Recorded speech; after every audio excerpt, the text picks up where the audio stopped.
What if I don't fit in? What if people don't accept me? What if I never make any friends? What if nobody really ever likes me? Those were the things that I wrestled with as a kid, especially in the seventh grade when my family moved from a really small town called Hamilton in Alabama to the big city of Nashville.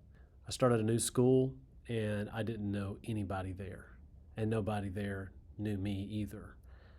It wasn't that people were mean to me, it's more that they weren't anything to me at all. It was kind of like being invisible. I remember there were days where I went the entire school day without anybody speaking to me or without me speaking to anyone else. It was such a lonely time in my life. I've never felt so alone or out of place or like I didn't belong. I just wanted a friend so badly. There was a teacher at the school that went to church with us, and I remember going into her room during lunchtime while everybody else was eating lunch with their friends, and I ate by myself in her room, and I just cried. I remember coming home every day and just crying and being so sad and homesick and miserable and heartbroken. And I really was this insecure, desperate kid that just wanted to find my place, to find that one friend, to fit in. I remember crying myself to sleep at night.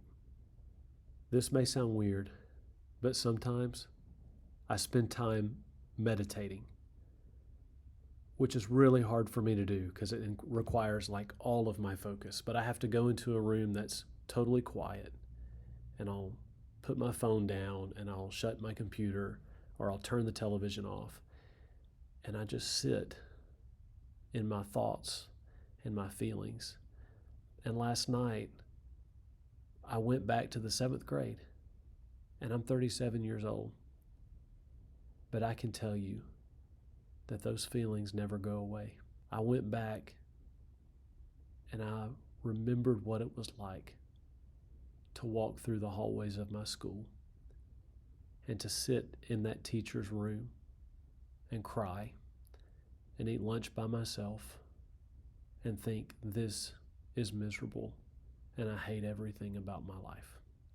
And this may sound weird too, but as I thought about that kid in the seventh grade, tears filled my eyes last night as I remembered what that pain was like.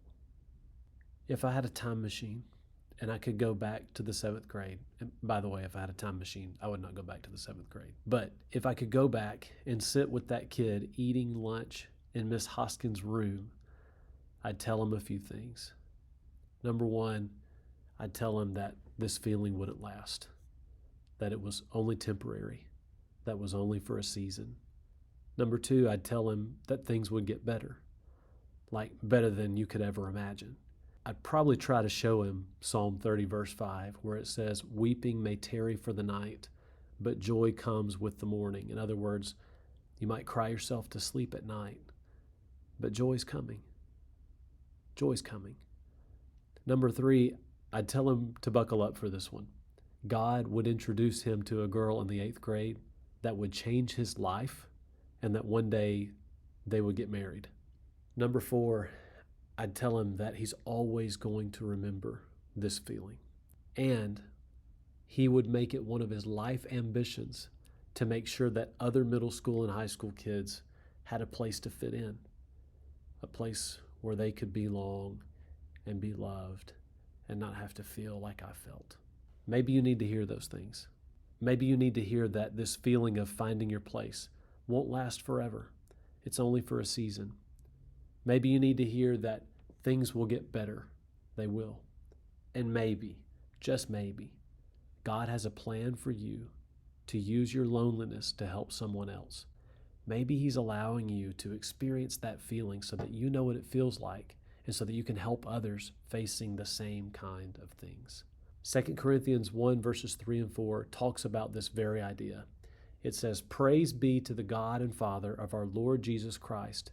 the Father of compassion and the God of all comfort, who comforts us in all our troubles so that we can comfort those in any trouble with the comfort we ourselves receive from God. God has a plan on the other side of the pain. Hang in there. Trust me, life beyond the 7th grade gets a whole lot better.